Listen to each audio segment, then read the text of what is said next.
welcome back to the Citizen Channel, another episode of I Didn't Know That. And we're going to look at the City versus Brentford programme from the 20th of February. Fantastic cover there. We'll have a word about that in a second. But so game went okay eventually. Okay. It's 3 points, all that matters. So we're going to have a look in the programme, the hard copy of the game if you like, anything interesting. A bit of a City boob as well in here for our younger fans who we've got to teach our young fans things. City, please get it right. But anyway, I only spotted that when I was looking through for my image of the day, so that's what we'll look at as well. So please join me as we look through the programme. Great to have you on board, of course. Please, if you are new to the channel, push that subscribe button, push the bell notifications, everything City past and as long as I can keep going. So hopefully you enjoy it. Please have a scout around the site, lots of history stuff as well, of course. For every modern day thing I do a history thing as well, so lots on there. And you will notice stuff on film and TV as well. A big keen follower of film and TV, so if you're like me, like your films and TV, have a look through that as well. Might be something interesting, or if you know someone who might like that and doesn't like City. I know it's hard to believe, isn't it? But there are people that exist like that, so point them in my direction. Right, let's have a look at this. The cover, as I said, a great, as I did say in the City-Chelsea programme last time out, of course, I like a little nod to the opponents. But when you've got KDB, that's enough, isn't it? I'm not really worried about a nod to the opponents with this one. His lush head, it looks really well, doesn't he? And of course, he didn't play this game because of a slight twinge in his hamstring. As I'm recording this, let's hope it's not too bad. But I thought it was a great cover. I like that cover, really good. Certainly for KDB fans as well. It's a shame they can't put these into like posters, isn't it, as well? But hey, that's far too costly, probably. Did you know about City? Well, yes, in the City features a memoriam to a guy called Norrie Rucker, who actually didn't get into the first team, but he's got quite an interesting story. So what I'll do, that'll be our excerpt of the day today. So say I commiserate our best wishes and to his family and friends of Norrie Rucker. But we'll have a look at what his time at City before we go. So hope that's interesting for you. Erling Haaland, yes, well, he's made, you probably know most of this, some stats on him. Appearances 53, now 54. Goals 52, now 53. Assists 13, 10 goals from his headers, 7 with his right foot, and now 35 with his left foot with last night's as well. And he scored 10 penalties. I think they were all taken with his left foot. He's not like Ronnie O'Sullivan, is he, where he can do right and left-handed. So I'm fairly sure he took those 10 penalties with his left foot. Shot accuracy 49%. That's not bad, is it? That's one of the biggest I've seen, put it that way. Mateo Kovacic has played 159 appearances in the Premier League, obviously not all for City. Scored just 4 goals though, so he's not exactly prolific, is he, on that score. Assists 13, he's made 261 tackles with a 63% success rate, and he's got 30 yellow cards, but no reds yet, so let's hope that continues.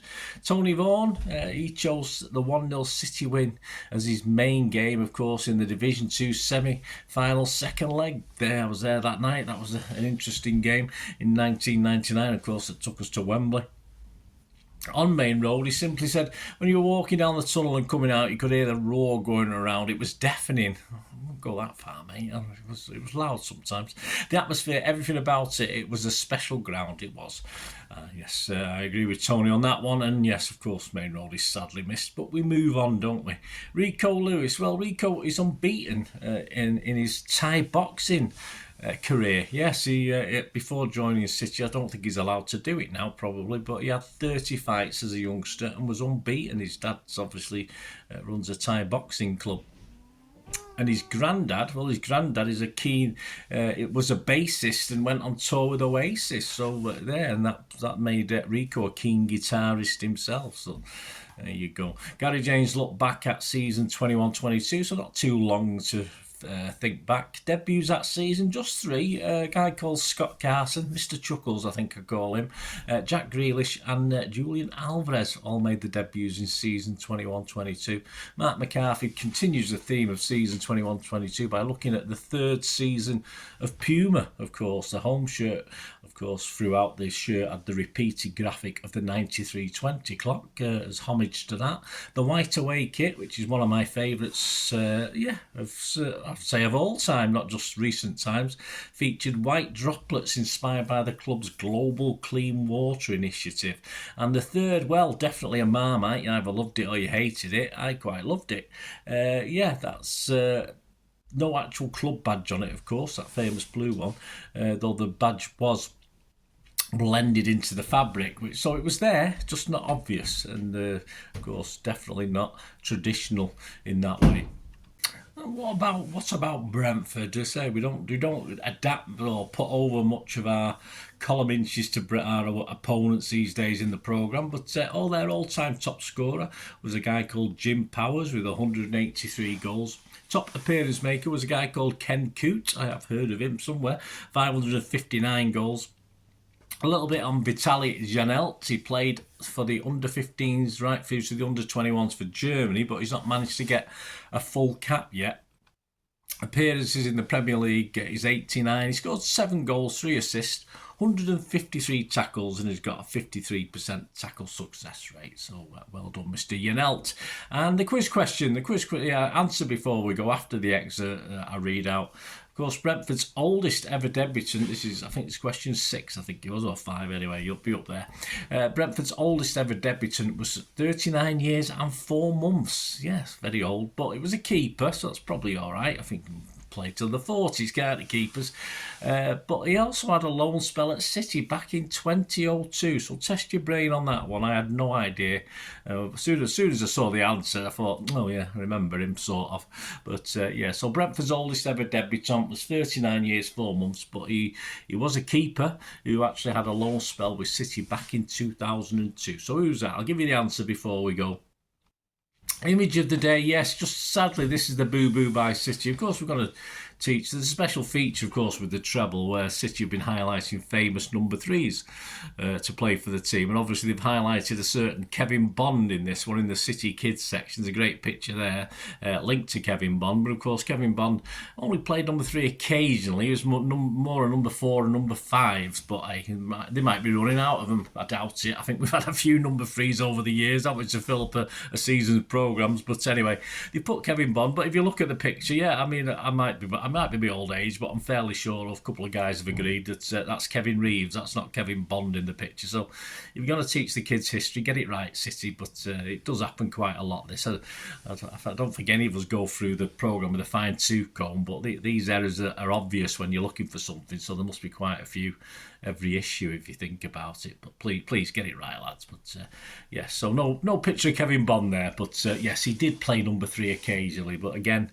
I'm sure we could have found other number 3s more relevant, but there you go.